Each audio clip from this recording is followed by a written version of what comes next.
Hey guys, tonight we set sail, not on a grand adventure of treasure and freedom, but on a journey into the dark, damp, and deeply uncomfortable truth. Tonight, we're exploring the filthy secrets of the Golden Age of Piracy. So before you get comfortable, take a moment to like the video and subscribe, but only if you genuinely enjoy what I do here. And let me know in the comments where you're tuning in from and what time it is for you.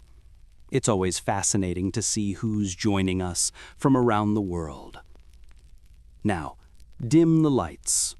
Maybe turn on a fan for that soft background hum, and let's ease into tonight's journey together.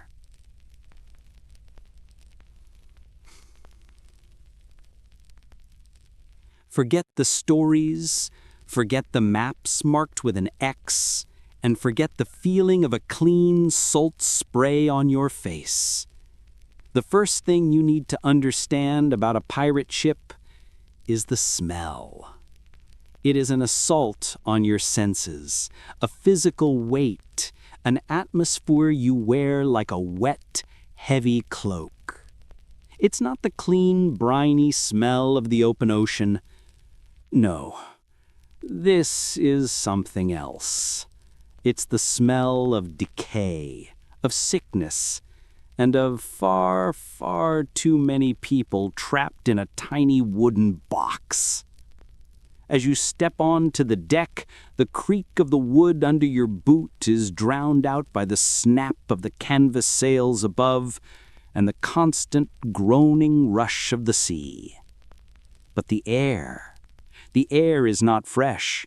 It is heavy, thick with the competing stenches of hot tar baking in the sun, unwashed bodies, stale rum, and something else.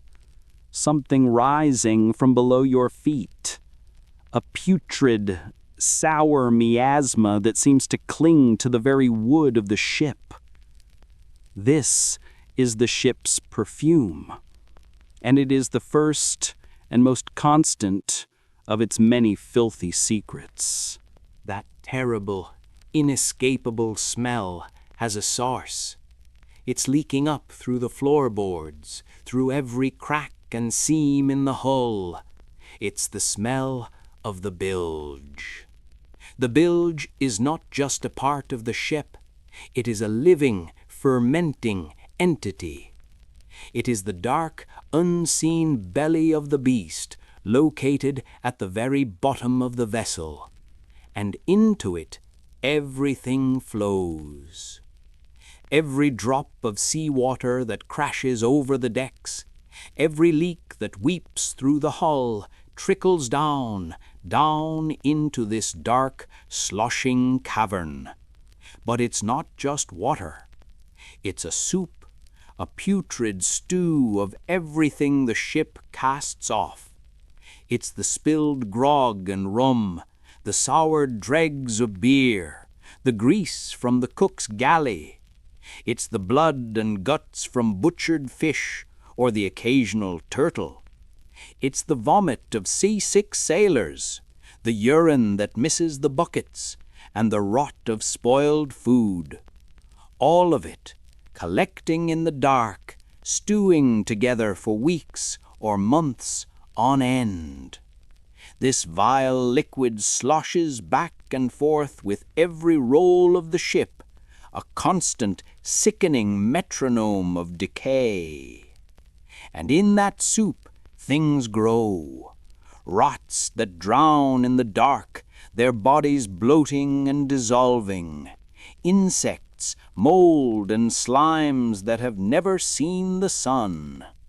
The gases that rise from the bilge air, are so foul, so toxic, that they can cause men to faint or even die. Pumping the bilge was one of the worst jobs on the ship, a back-breaking, foul-smelling task, often given to the youngest ship's boys. To listen to that dark water sloshing just beneath your feet as you try to sleep was to listen to the very heartbeat of the ship's filth. The filth of the ship itself was rivaled only by the filth of the men who sailed it.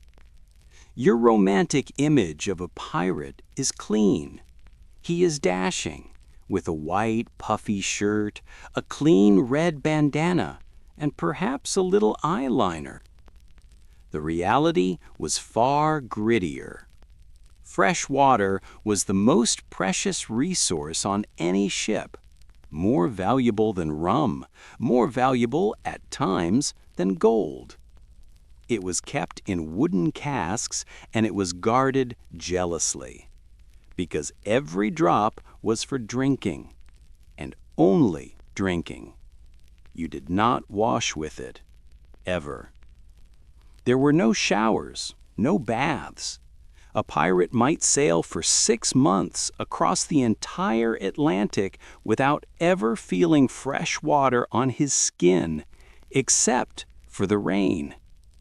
The only washing most sailors did was perhaps a quick dip in the salt water of the ocean, if the captain allowed it, and if sharks weren't circling.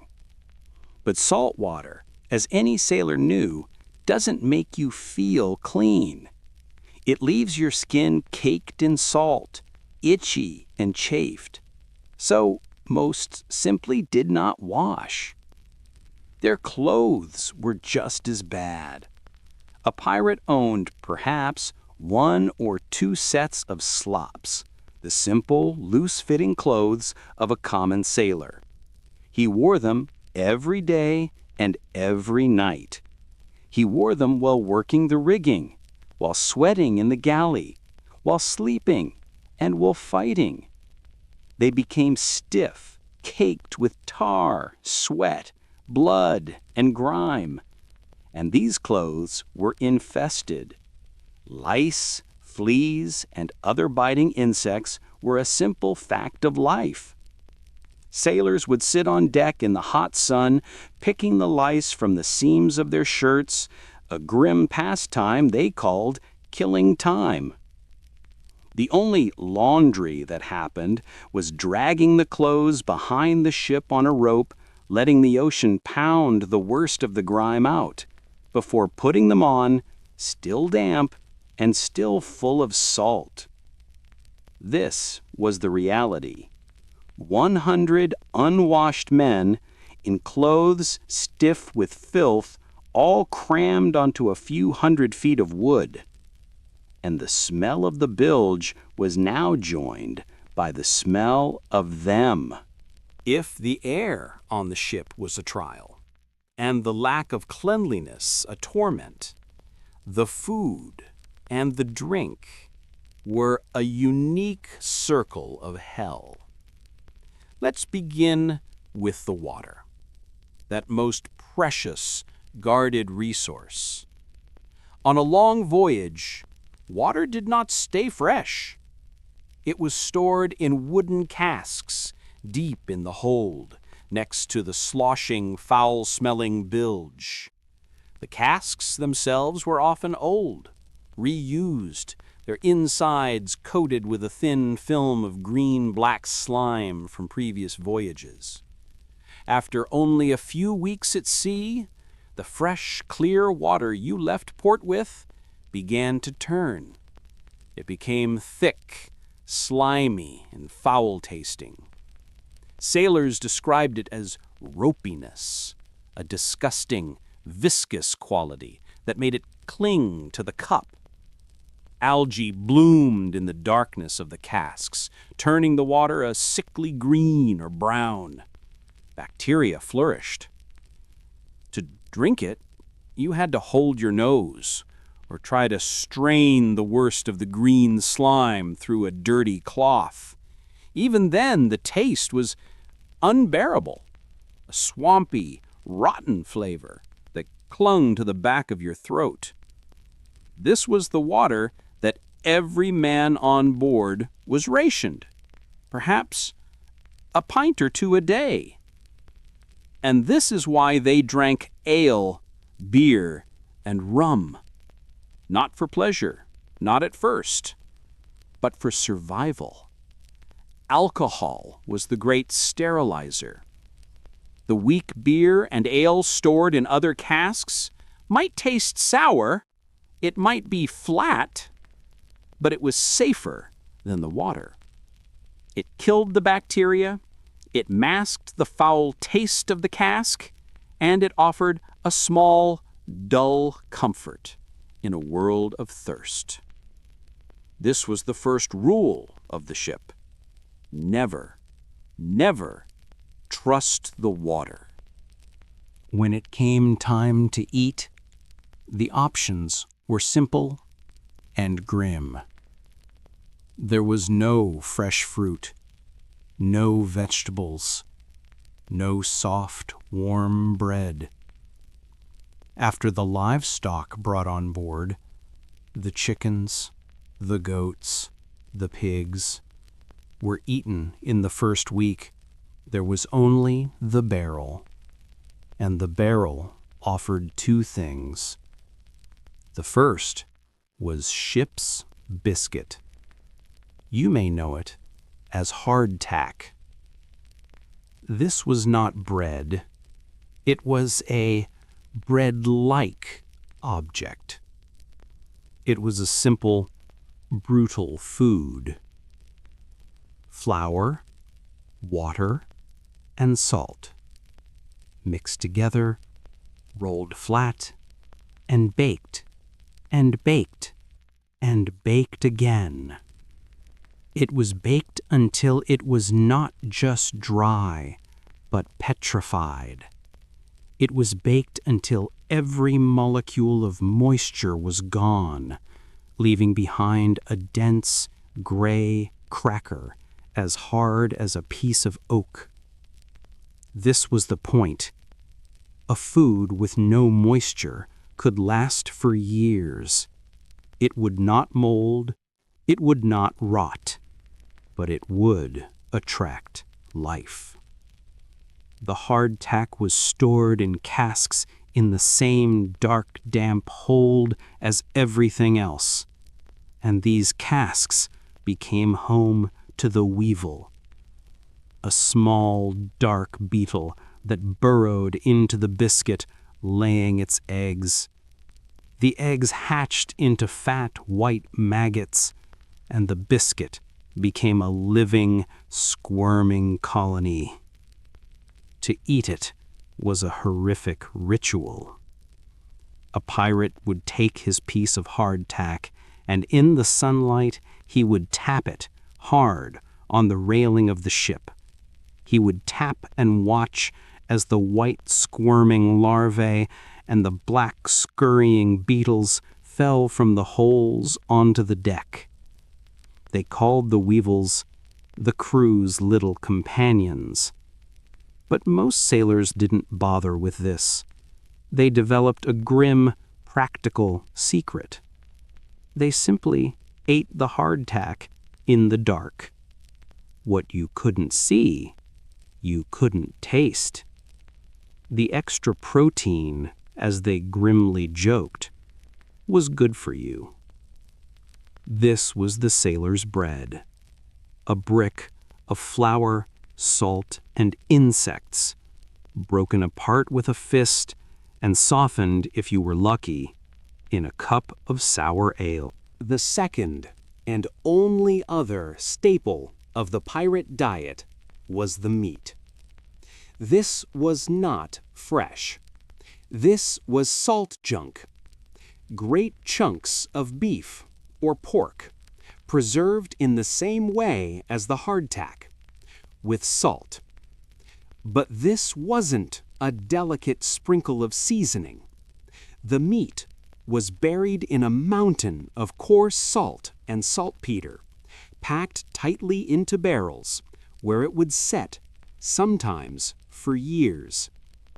The salt drew out every drop of moisture, and the saltpeter, a chemical, turned the meat a strange, unappetizing dark red. When the cask was finally opened, the meat inside was not soft. It was hard. It was as hard and as dense as mahogany. Sailors would joke that it was wood disguised as beef. They said you could carve it like a sculpture, and it would hold its shape. They said it could take a polish.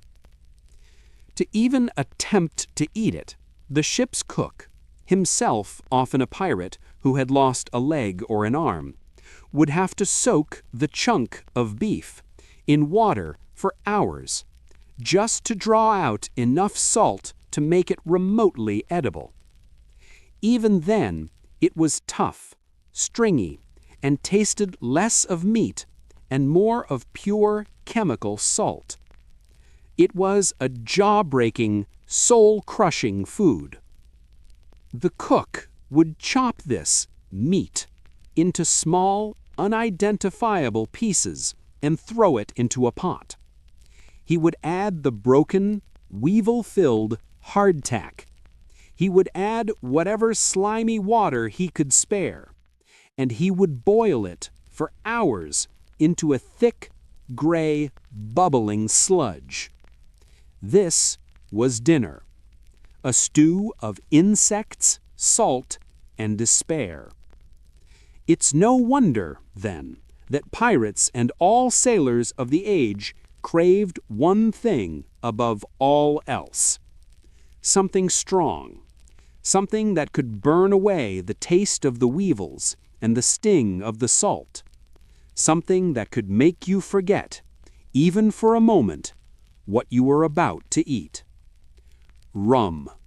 Rum was the lifeblood of the pirate ship.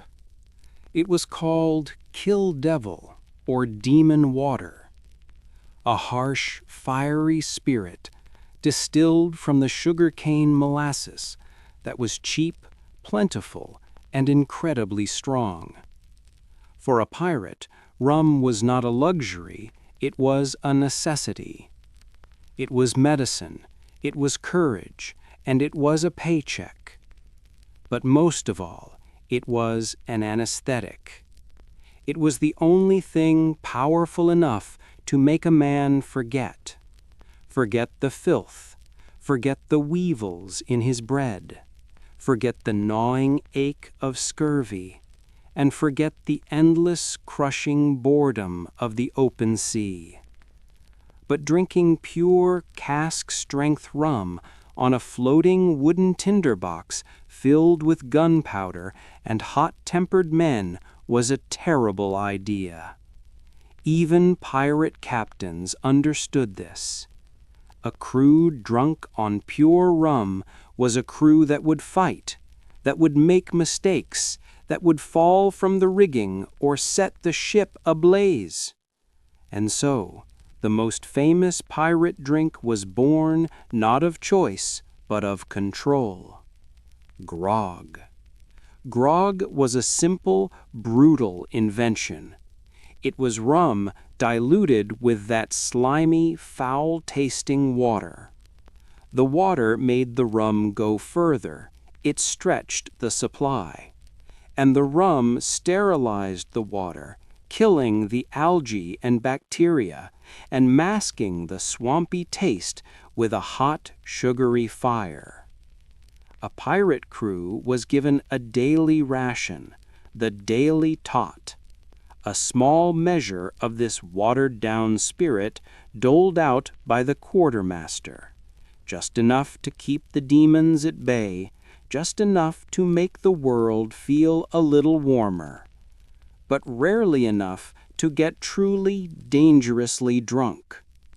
Of course, pirates always found a way.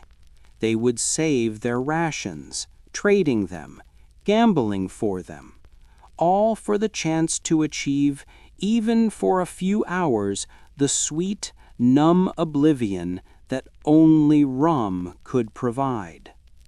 It was a drink of pure survival, a tool for enduring the unendurable. So who were these men who chose a life of filth, insects, and poison, all for a sip of grog? The pirate ship was not crewed by noble adventurers. It was not a brotherhood of rebels fighting for freedom.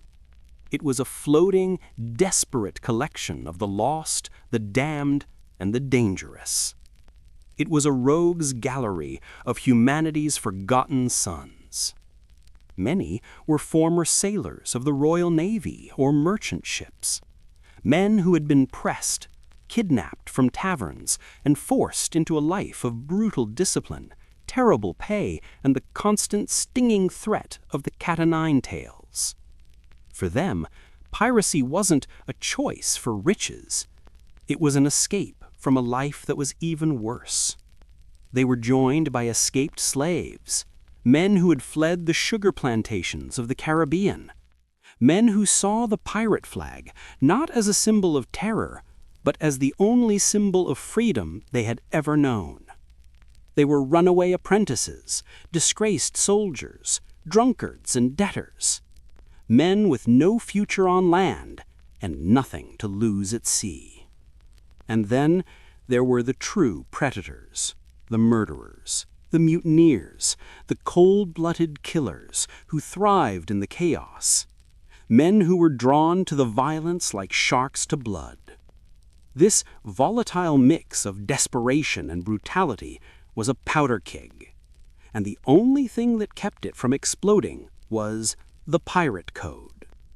The code was not a romantic notion of honor. It was a cold, practical contract of survival. It was a set of rules, written down by the crew, for the crew. Rules that governed everything: how the food and the rum would be divided, how the treasure, the plunder, would be shared. A captain received only 1.5 shares, or perhaps 2. A common pirate received 1. It was a democracy of thieves. The code also listed the punishments. No fighting on the ship. All duels were to be settled on shore, back to back. No women allowed on board. A rule born not of morality, but of the jealous, violent chaos that would inevitably follow. Lights out at 8 to save candles and prevent fire. And the penalty for breaking these rules was swift and brutal. This was not a band of brothers. It was a pack of wolves, bound by a simple, terrifying agreement: to cooperate just long enough to hunt before they turned on each other. Life on this floating prison was defined by a single, crushing reality: boredom.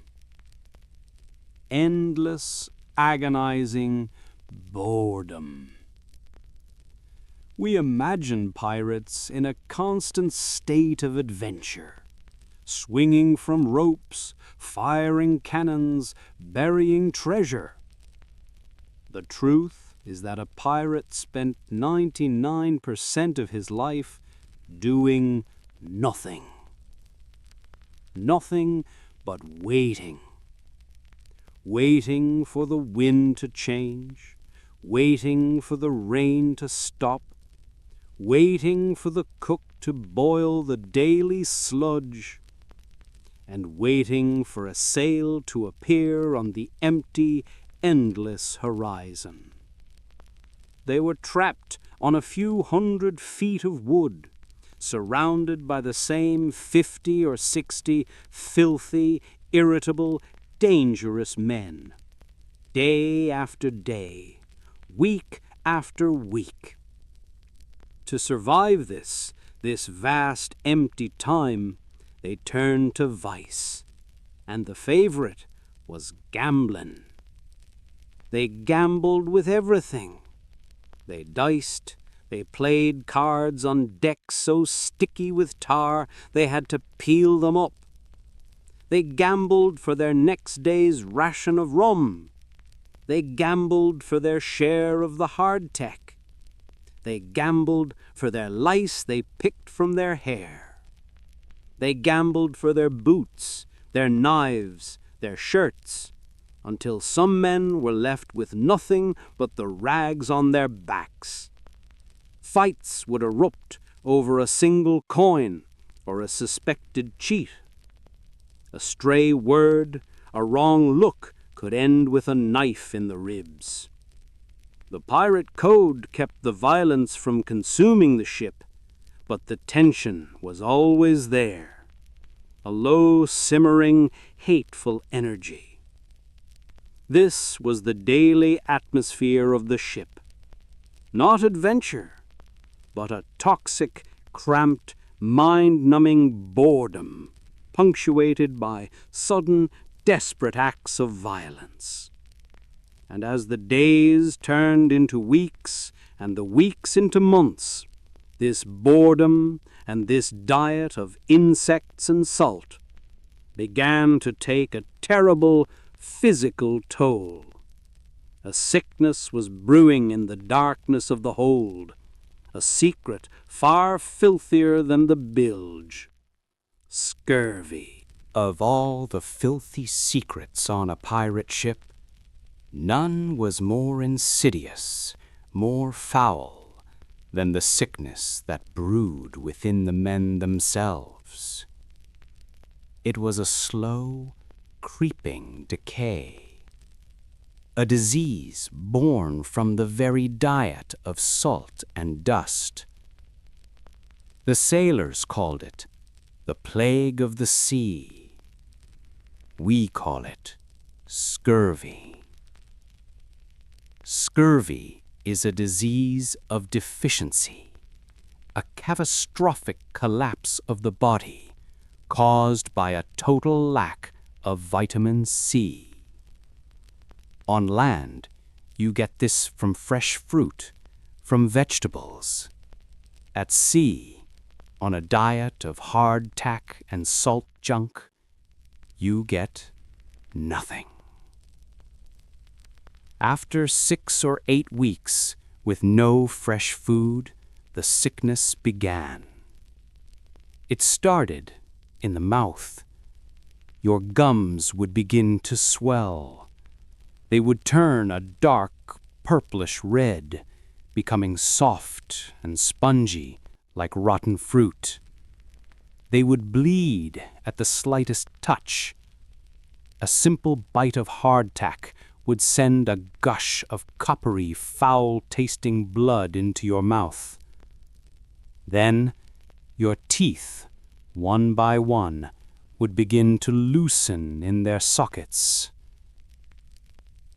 They would wobble, moving under the pressure of your tongue, until you could pull them out with your fingers like loose pebbles. Soon, eating that salt pork, that weevil-filled biscuit, became an agonizing torment. Your breath became a stench, a putrid, overpowering smell of rot, of dying tissue, so foul that other sailors would turn their faces away when you spoke. This was only the beginning. As the scurvy worsened, it attacked the rest of the body. The skin began to fail. Strange, dark, purplish spots would bloom across your chest, your arms, and your legs. They were petechia, tiny hemorrhages where your blood vessels were literally breaking apart. Old wounds, scars you'd had for years, would suddenly, inexplicably reopen. The skin would split apart, the old tissue turning a sickly greenish black, as if the body was unhealing itself, devouring its own past. Your joints ached with a deep, grinding pain. Your knees and ankles would swell to grotesque size, filling with fluid until you could no longer walk. Men would be forced to crawl across the filthy, tar-sticky deck, dragging their useless legs behind them. The lethargy was crushing. A profound, bone-deep exhaustion took over. You had no strength, no will, You would simply lie on your damp, lice-infested straw mattress, too weak to move, too weak to even lift your cup of grog.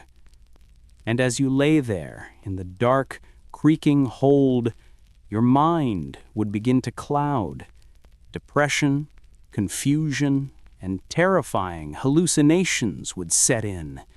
You were, in every sense of the word, rotting, alive, from the inside out. This wasn't a rare disease. On any long voyage, it was an expectation. A ship that left port with 100 men would be lucky to arrive with 50. The rest were given a sailor's burial. They were sewn into their own hammocks, a heavy cannonball placed at their feet to weigh them down, and, with a short mumbled prayer, they were tipped over the side. A silent, forgotten splash in the vast, indifferent ocean. This was the true, filthy secret of the Golden Age, the constant, putrid companion of every man who sailed. If a pirate managed to survive the scurvy, the boredom, and the poison water, he still had to face the violence. And when violence came, it was not the clean, swashbuckling sword fight of our imaginations. It was a butchery. The primary weapon in a pirate attack was not the cutlass. It was terror. The goal of the pirate was to take a ship without a fight. A fight meant damaging the prize. It meant holes in the hull, broken masts, and a loss of precious cargo. A fight meant pirates might get hurt, and on a ship with no doctor, any wound could be a death sentence.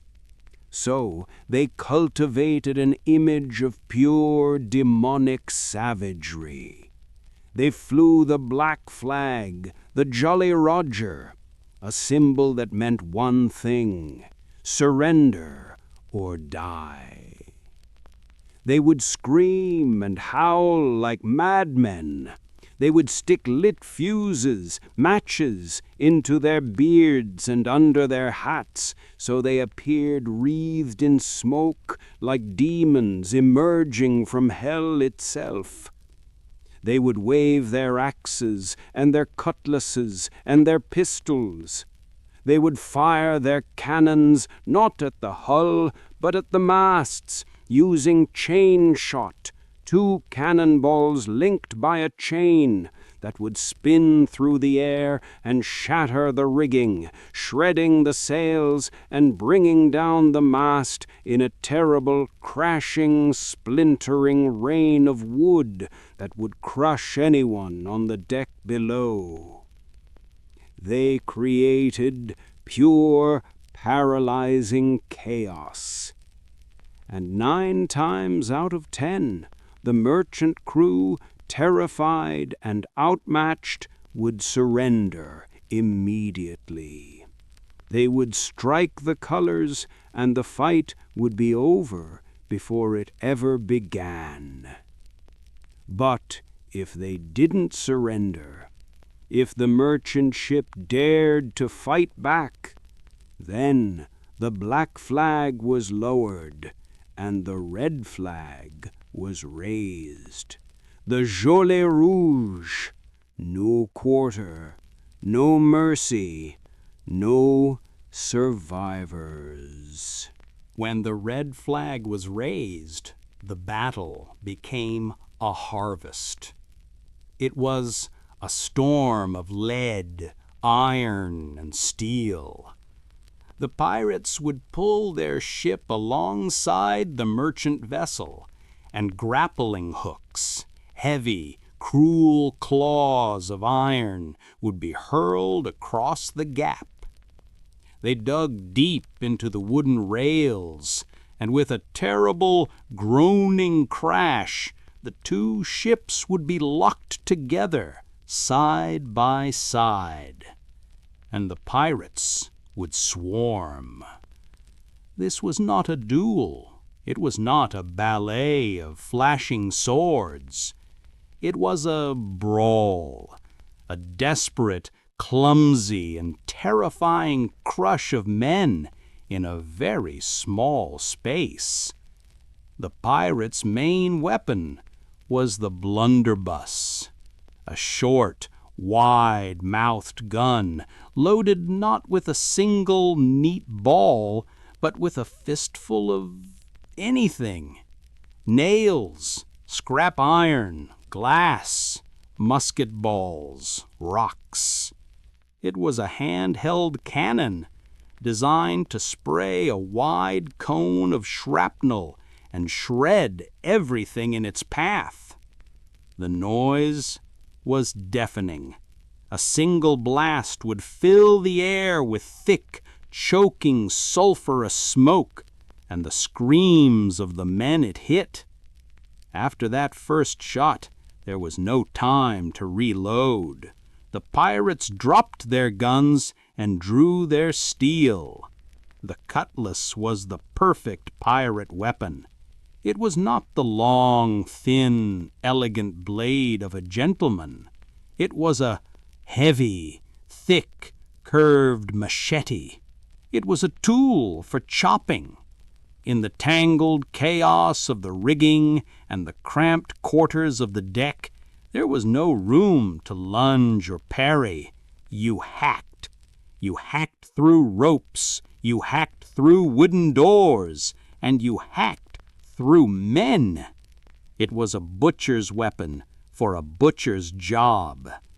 They fought alongside men wielding boarding axes and pikes, and the deck, in minutes, would become a slick, red, unrecognizable mess of splintered wood, tangled rope, and blood. When the screams of the fight died down, the screams of the wounded began. And this is where the Golden Age of Piracy reveals its most septic secret. There was no doctor. There was no clean, sterile medical bay. There was no one who understood infection or anatomy or disease. The man who cared for the wounded, the man given the title of surgeon, was almost always the ship's carpenter or the ship's cook. Why? Because the carpenter had the best saws, and the cook was the most skilled with a knife. This man, this surgeon, was a butcher, and his hospital was a dark, foul-smelling corner of the hold, perhaps on the 'tween deck, right above the stinking bilge. His operating table was a barrel or a plank of wood still sticky from the last man, and his medical kit held no comfort. It held a saw, a few crude knives, some large, thick needles and sailmaker's thread, a bottle of rum, and a pot of black, bubbling tar.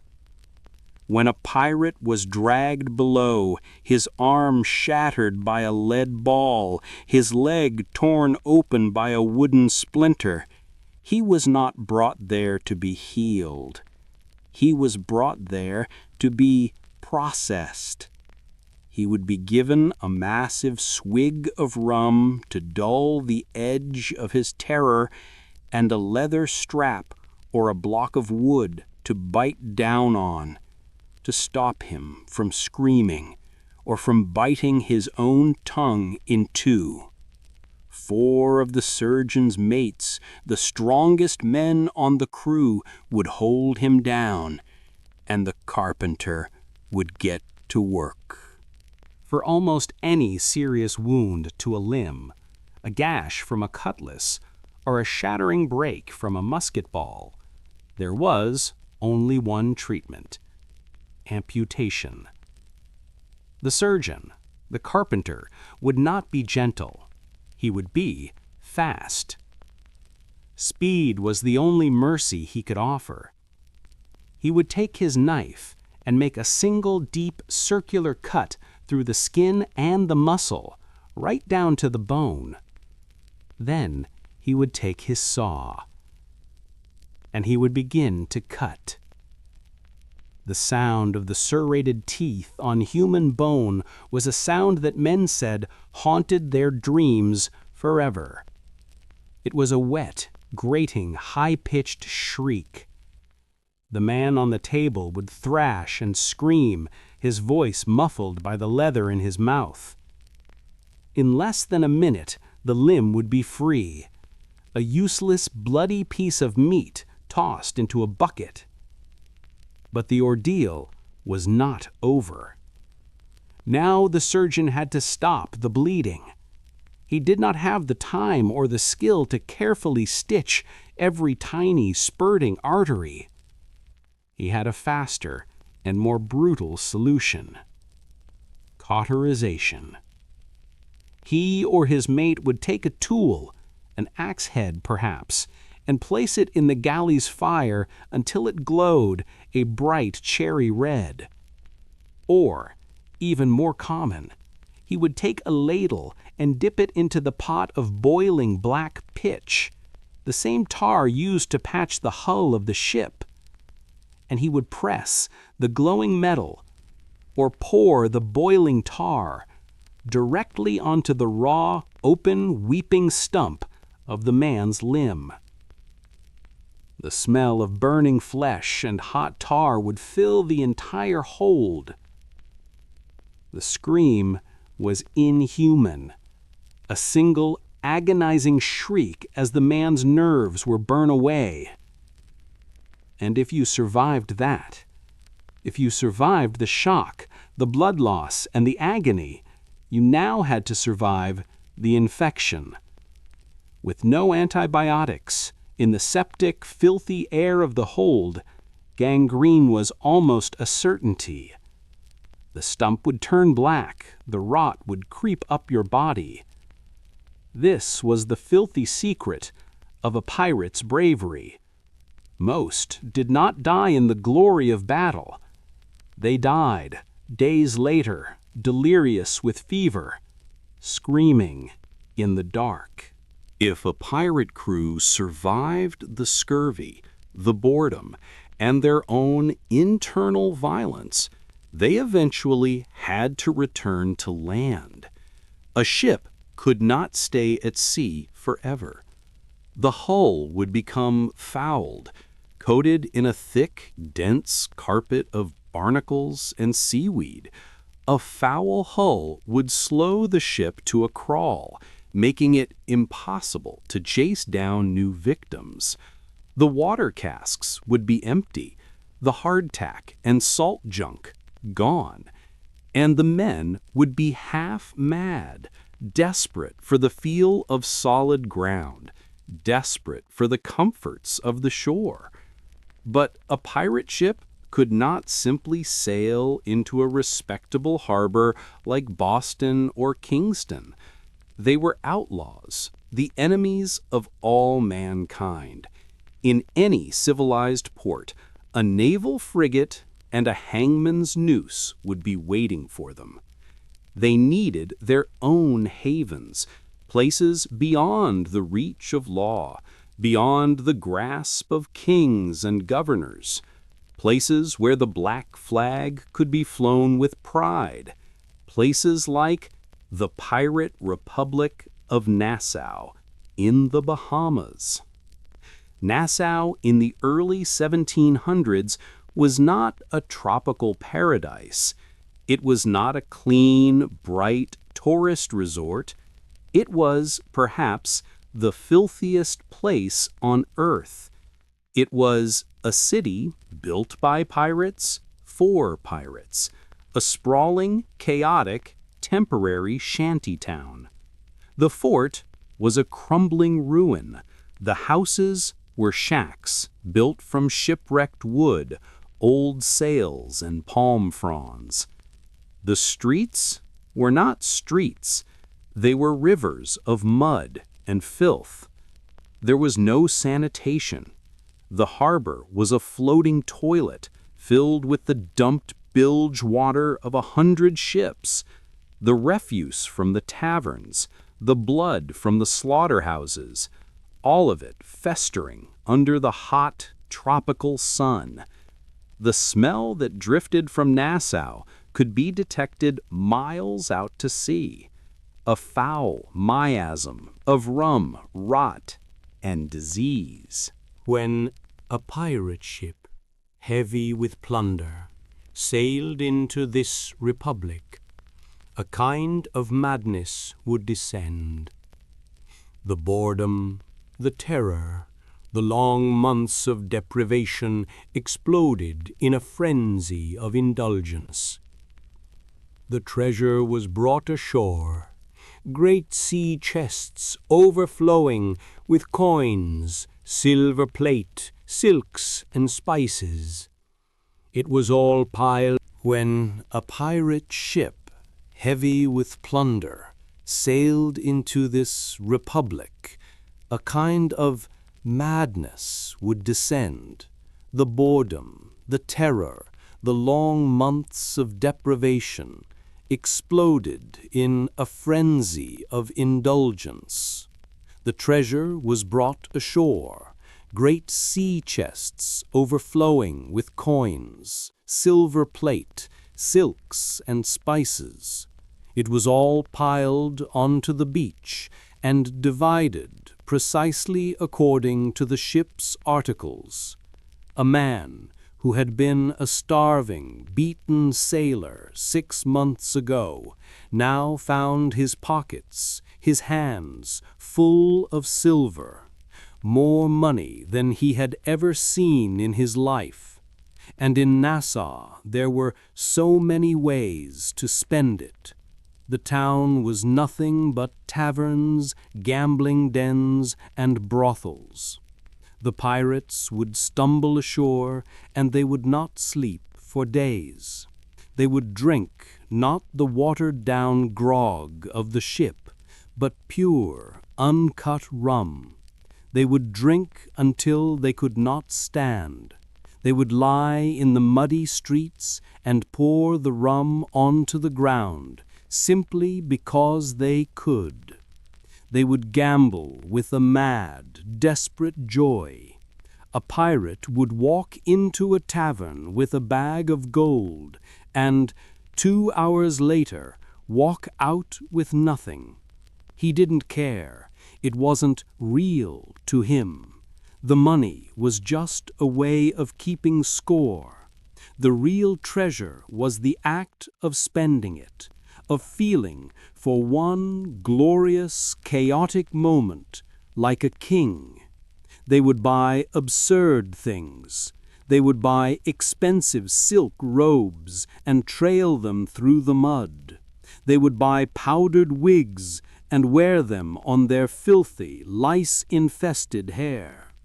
They would buy entire barrels of wine and just shoot them with their pistols, watching the red, expensive liquid drain into the dirt. This was the pirate dream, a fever of total self-destruction. And in this city of vice, the women who waited for the pirates were not the beautiful, idealized tavern wenches of our stories. They were the most desperate and exploited people in this new world. They were runaway servants, thieves, and outcasts, women who had been transported from the jails of London and had no other way to survive. They lived in the same filthy shacks, and they suffered from the same terrible diseases. For the pirate, a woman was just another commodity, something to be bought with his new plunder. The pirate code that protected the men on the ship did not protect anyone on the shore. The violence, the drunkenness, and the despair created a world of unbelievable cruelty. And in this hot, humid, septic environment, disease thrived. Yellow fever, malaria, dysentery, these invisible, filthy secrets swept through the pirate republic like a fire through a dry forest. A pirate might survive a cannon blast. He might survive the surgeon's saw. He might survive scurvy, only to die in a hot, filthy Nassau shack, shaking with fever, poisoned by a mosquito. This was the Golden Age, a life that was almost impossibly hard and almost always short. Most pirates did not last for years. Most did not last for months. The average career of a pirate was about 2 years. 2 years from the moment he signed the articles to the moment he was shot, drowned, poisoned by disease, or most likely captured and hanged. That was the pirate's fate. Not a chest of gold, not a quiet retirement on a forgotten beach, but the rope. For every pirate, the greatest fear was not a storm and not the surgeon's saw. It was the sight of a clean, white sail on the horizon, a sail that flew the flag of the Royal Navy.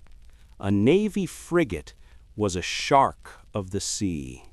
It was built for one purpose: to hunt. It was faster, larger, and held more cannons than any ship a pirate could ever hope to command.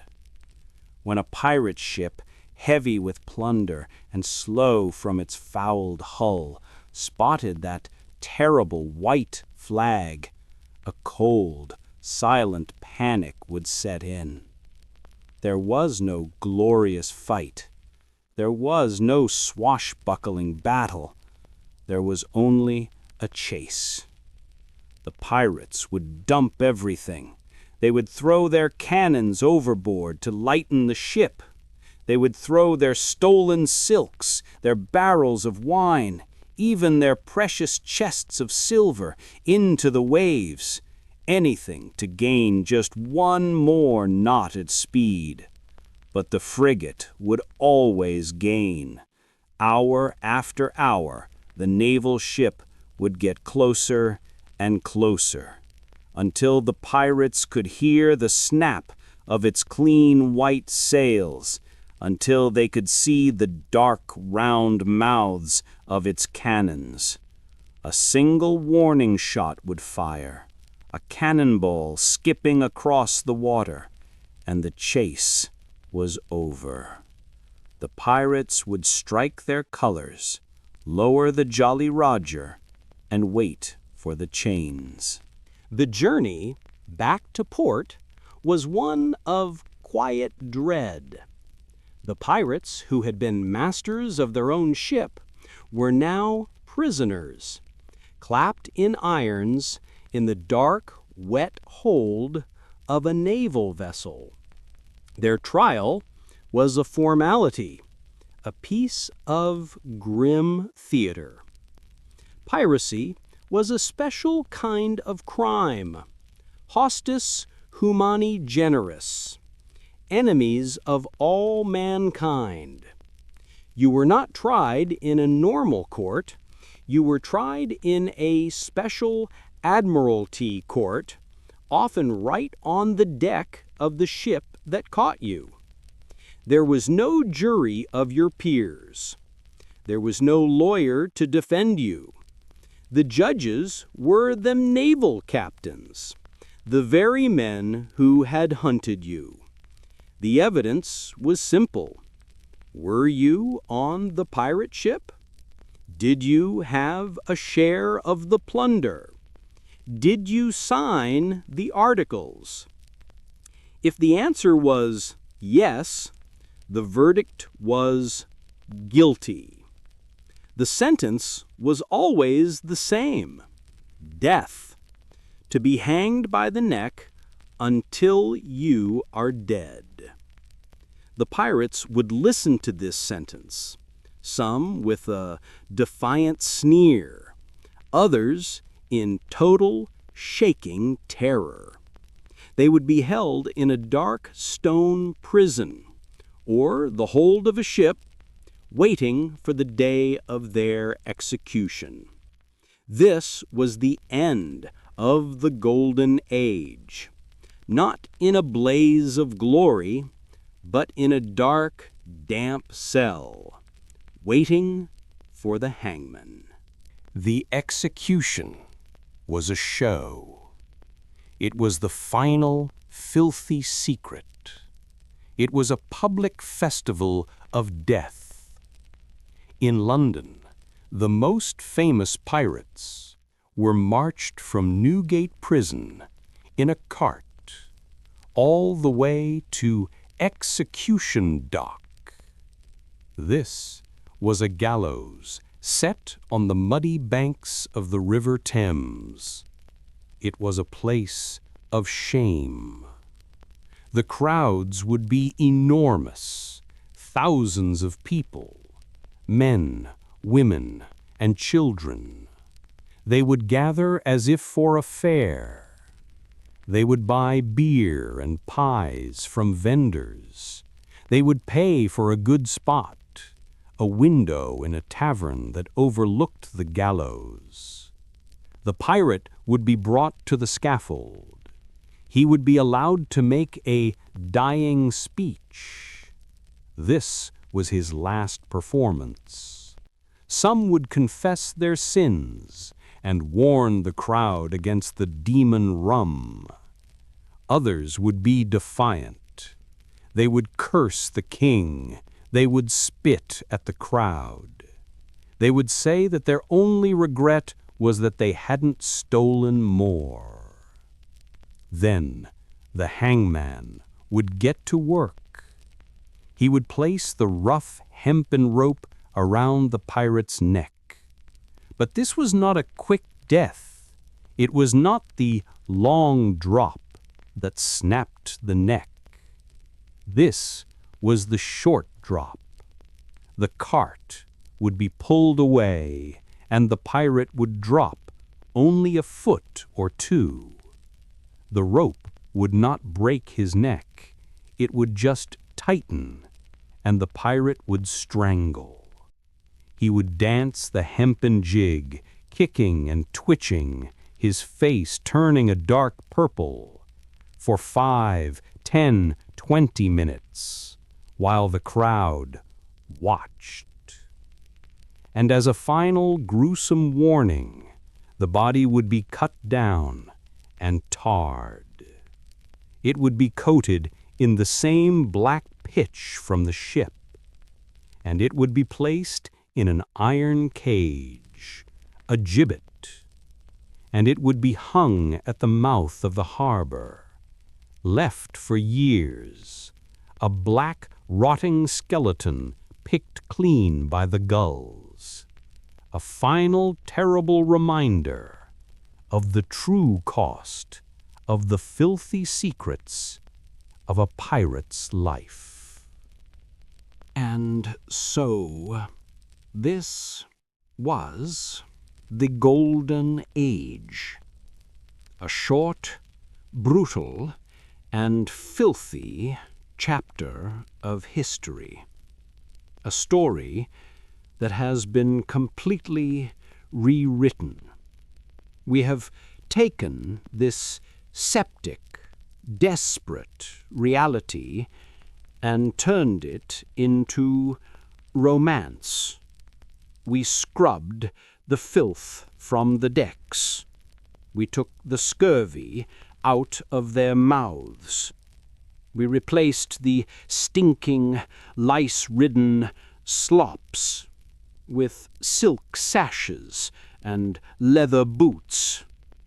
We took the brutal, clumsy hacking of the cutlass and turned it into an elegant duel. We took the desperate, terrified sociopath and turned him into a misunderstood hero, a Jack Sparrow. Why do we do this? Perhaps the reality is just too dark, too uncomfortable. It is easier to believe in the treasure map than in the weevil-filled biscuit. It is easier to believe in freedom on the high seas than in a floating prison of boredom and disease. The pirate of our imagination sails forever. He is witty and charming. He is always one step ahead. He gets the gold and he gets the girl. And he never hangs. The real pirate, the filthy pirate, did not live in our imagination. He lived in a world of almost unbelievable hardship, a world where the water was poison, a world where the food was alive, a world where your teeth fell out and your own body rotted around you, a world where a single broken bone meant a screaming, agonizing death at the hands of the ship's carpenter. And if you survived all of that, if you were lucky, your reward was to spend all your stolen gold in a fever-ridden, muddy shack before being hunted, chained, and slowly strangled in front of a cheering crowd. This is the true legacy of the Golden Age of Piracy. It is not a story of adventure. It is a story of filth, a story of desperation, and a story of secrets so dark and so foul that perhaps it is easier to just pretend they never existed at all. The next time you see the black flag, remember the smell of the bilge. Remember the feel of the hardtack moving in your hand. Remember the carpenter's saw. Remember what it truly cost to live and die as a pirate. Thank you for joining me on this rather grim voyage. I hope it has been soothing in its own dark way. If this journey through history's hidden shadows is something that resonates with you, consider subscribing to the channel. Liking the video also truly helps and tells YouTube that this strange little corner of the internet is worth sharing. But, as always, only if you genuinely enjoy what I do here. I hope your lights are dim. I hope your pillow is soft.